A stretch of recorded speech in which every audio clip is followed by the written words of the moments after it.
Assalamualaikum warahmatullahi taala wabarakatuh. Salam sejahtera, alhamdulillah berjumpa lagi kita di channel Malaysian Respond.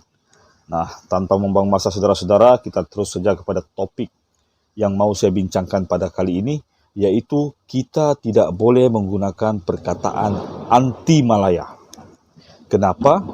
Saya akan ulas. Memang perasaan itu ada, memang sensitivity itu ada, kan? Perasaan itu ada kerana keberadaan negeri kita yang kita anggap ketinggalan, kerana perkotak-katikan yang berlaku di negeri kita memang ada. Tapi perkataan atau istilah yang kita gunakan itu tidak tepat, yaitu perkataan anti Malaya. Jadi perkataan apa yang tepat? Perkataan yang tepat adalah kita anti pemimpin parti politik Malaya. Harus lengkap ya, pemimpin parti politik atau pemimpin politik Malaya. Kenapa perkataan itu harus dipakai pun akan saya ulas dalam video ini. Oke, kita lihat dulu sejarahnya.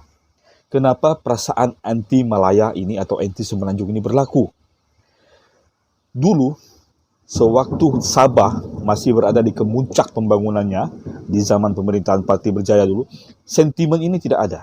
Sentimen anti Malaya tidak ada. Tetapi apabila PBS berkuasa dan pada masa itu USNO cuba mengganggu-gugat keberadaan kerajaan negeri PBS, maka sentimen anti Malaya ini telah mulai wujud. Pertama, atas faktor ekonomi, kan? Kita menganggap diri kita ketinggalan. Kita menganggap ya diri kita ketinggalan. Kedua, kerana pada masa itu USNO mau dicucuk oleh UMNO untuk memasukkan UMNO ke Sabah, jadi perasaan terancam di kalangan para pemimpin PBS sudah mulai menular.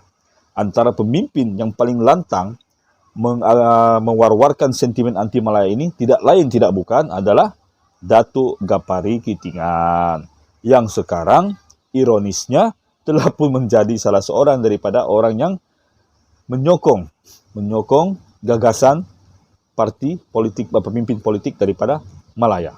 Jadi kenapa perkataan itu tidak sesuai? Kenapa harus kita gunakan perkataan pemimpin parti politik Malaya? Pertama, kerana perkataan Malaya itu merujuk kepada Semenanjung. Kalau kita katakan bulat-bulat atau buta-buta anti Semenanjung, bermakna kita anti semua yang ada di Semenanjung. Sedangkan di Semenanjung ini banyak saudara-saudara kita orang Sabah yang merantau, dan banyak saudara-saudara kita dari Semenanjung itu sendiri, saudara senegara yang tidak sebulu dengan para pemimpin mereka. Kenapa saya katakan begitu? Kerana cuma pemimpin parti politik lah yang mempunyai pemikiran yang kotor, yang sanggup untuk menguras hasil bumi negeri Sabah, yang sanggup untuk memecah belahkan perpaduan negeri Sabah. Orang di Semenanjung tidak ada kena-mengena. Tidak ada kena-mengena. Malahan di Semenanjung sekarang, sentimen sokongan terhadap parti pembangkang lebih kuat. Jadi kita tidak boleh katakan orang Malaya atau orang Semenanjung atau saudara-saudara kita daripada Semenanjung Tanah Melayu atau Semenanjung Malaysia ini, kita anti mereka. Tidak boleh. Kan? Kerana mereka orang baik. Tapi para pemimpin parti politik lah yang sentiasa melakukan agenda-agenda atau gerakan-gerakan yang memundurkan negeri Sabah, yang memecah belahkan perpaduan negeri Sabah. Jadi kita harus jaga perkataan itu. Kita tidak boleh guna perkataan anti Malaya begitu saja, tapi anti pemimpin parti politik Malaya, dan kita paham parti mana. Okey. Yang kedua, puncanya adalah kerana kesilapan ini sebenarnya dari kita sendiri.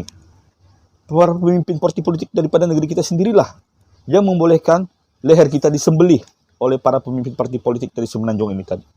Kitalah yang sanggup menggadai maruah negeri kita dengan cara melompat-lompat seperti katak. Kitalah yang sanggup menjadi tali barut. Jadi kita tidak boleh salahkan diorang. Nah, para pemimpin parti politik Malaya memang sentiasa menunggu peluang untuk mengintai apa saja yang boleh mereka kaut daripada negeri kita. Tidak kiralah dalam gerakan tersebut kalau melibatkan perpecahan daripada perpaduan kita, itu mereka tidak kisah. Jadi istilah itu tidak betul. Istilah mengatakan harus kita anti Malaya sama sekali tidak betul. Kerana kita mesti jaga sensitiviti saudara-saudara kita yang ada di Semenanjung. Kita satu negara. Kita satu negara dan kita boleh menganggap diri kita sebenarnya sebagai satu bangsa, yaitu bangsa Malaysia. Jadi pergerakan politik dengan pergerakan kenegaraan adalah dua jalan yang berbeza. Kalau kita lihat perjuangan orang-orang di Semenanjung untuk membangunkan negara kita secara keseluruhannya, maka kita akan kenang hal-hal yang baik. Contohnya seperti kemerdekaan negeri kita. Ya, contohnya seperti dalam arena sukan misalnya.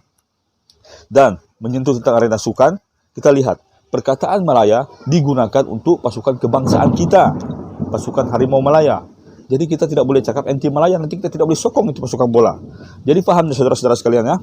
Perkataan anti Malaya jangan selalu kita guna pakai. Ianya kurang tepat, ianya kurang baik, dan ianya boleh menimbulkan rasa tidak senang di kalangan diri kita sendiri dan rakan-rakan kita yang ada di Semenanjung. Saya berkelana di Semenanjung sudah sekian lama. Saya tidak pernah melihat pula orang Semenanjung menggunakan sentimen anti Sabah. Tidak ada.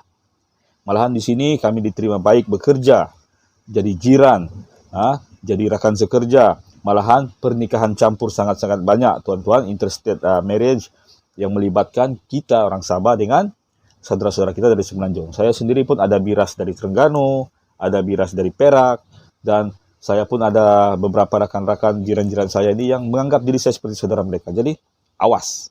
Ya.